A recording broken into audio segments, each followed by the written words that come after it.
Merhaba sevgili arıcılar, arı severler, doğa severler. Bugünkü videomun konusu aslında değişik, sizlere soru şeklinde olacak.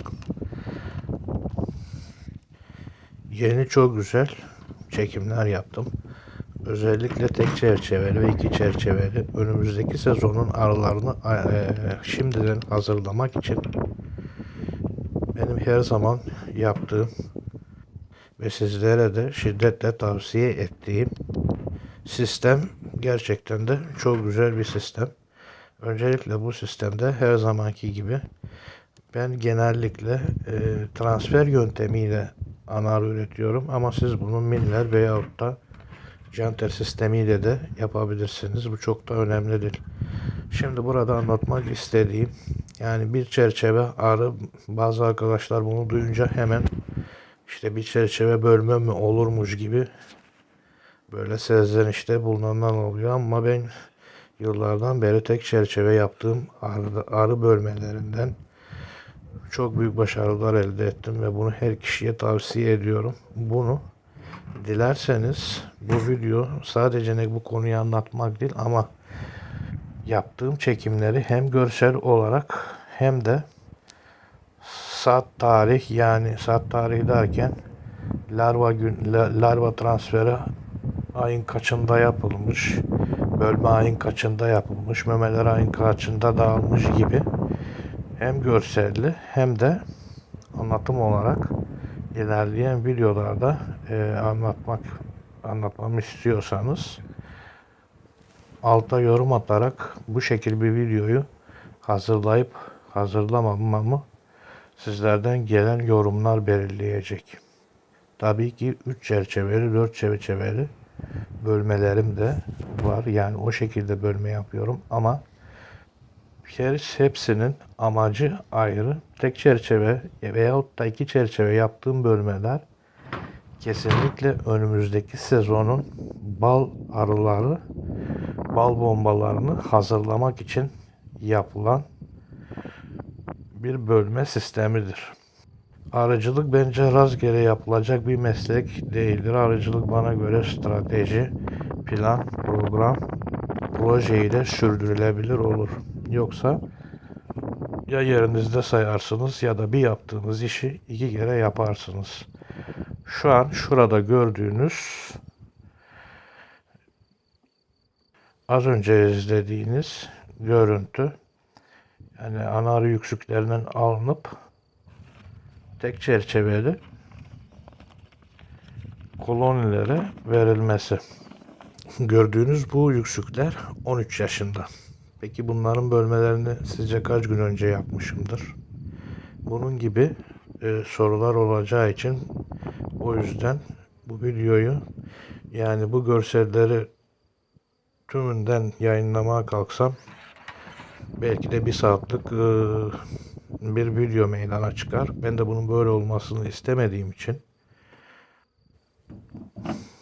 transfer tarihi, bölme tarihi ve yüksükleri toplayıp besleme tarihi gibi tarihler atarak belki de 15 ya da 20'şer dakikalık 3 video halinde atmam gerekecek. Herkes daha güzel anlayabilsin diye. Bunu tabii ki özellikle arıcılığa yeni başlamış ve bazı konularda da kendini geliştirememiş olan, onlar da yeni başlamış ama bir iki sene arıcılık yapmış olan arkadaşlardan gelen sorular var. Şimdi ben bu videoları dediğim gibi analitik olarak 20'şer dakika halinde derleyip paylaşmamı istiyorsanız alta yorum olarak bırakabilirsiniz. Az önceki görselde yüksükleri dağıttım ve şu sonuncuyu da dağıttıktan sonra 10. günlük yüksük dağıtımından sonra kaç gün sonra gelip yüksükleri kontrol etmeli, ana arının doğup doğmadığını görmeli ve gerekiyorsa besleme yapılmalı gibi konular çok önemli konular. Şimdi bu yüksükleri dediğim gibi 13. gün dağıtıyorum. Ben genelde 12 veyahut 13, 11 de olabilir.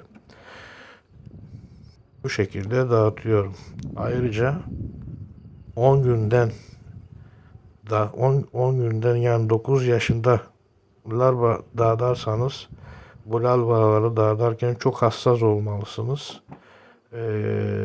Biraz çarptırırsanız yüksüklerin içinden ana arıların doğmama ihtimali yüksektir. Bu konulara genellikle dikkat edilmesi gerekir.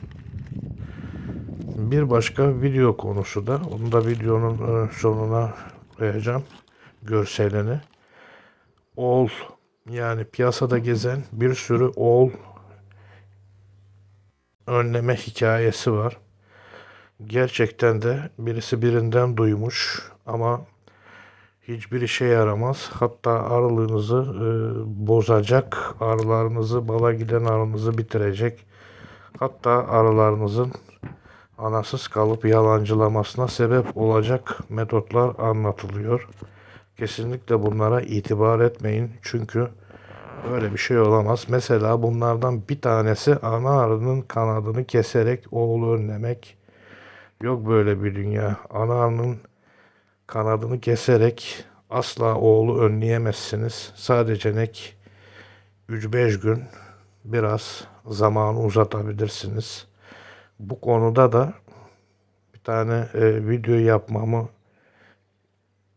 isteyen arkadaşlar olmuştu. Ama bu videonun altına yine bu oğul konusunda da videomun altına oğul konusundaki videomu yapıp yapmamamı istiyorsanız bu konuyla alakalı da yorum bırakabilirsiniz. Bu da ikinci video olur diye düşünüyorum. Yani bunları aralıklı şekilde yapıp atarım. Bu sene sağlık durumumuz daha iyi olduğu için bayağı bir videolar kayda aldım. Evet, bu görselde daha önceden verdiğim yüksüğü çok güzel bir şekilde dolmuş aldım. Ve tek çerçeve bölünmüş arının üzerine gördüğünüz gibi yarım litre şurubumu matara sistemiyle verdim ve geçtim. Bu sistem de çok güzel bir sistemdir çünkü sabahleyin de verseniz, öğlende de verseniz asla yağma olmaz. Şu oğul mevzusuna gelince gerçekten az önce de dediğim gibi internette çok acayip işe yaramaz ve sizin arılığınıza zarar verecek, yani çok eski yıllarda denenmiş bazı metotlar, az önce bahsettiğim gibi kanat kesme olayı gibi vesaire vesaire. Gerçekten oğul önlemek için bu bahsedilen sözde oğul önleme metotlarının hiçbir tanesinin bir işe yaradığını sizlere gönül rahatlığıyla söyleyebilirim. Oğuldan kurtulmanın tek yöntemi iyi planlama, iyi strateji ve doğru zamanlama ve genç ana arıyla çalışma.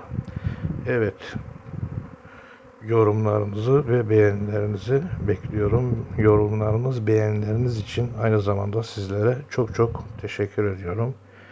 Burada bir videomun da sonuna geldim. Hepinize selam olsun.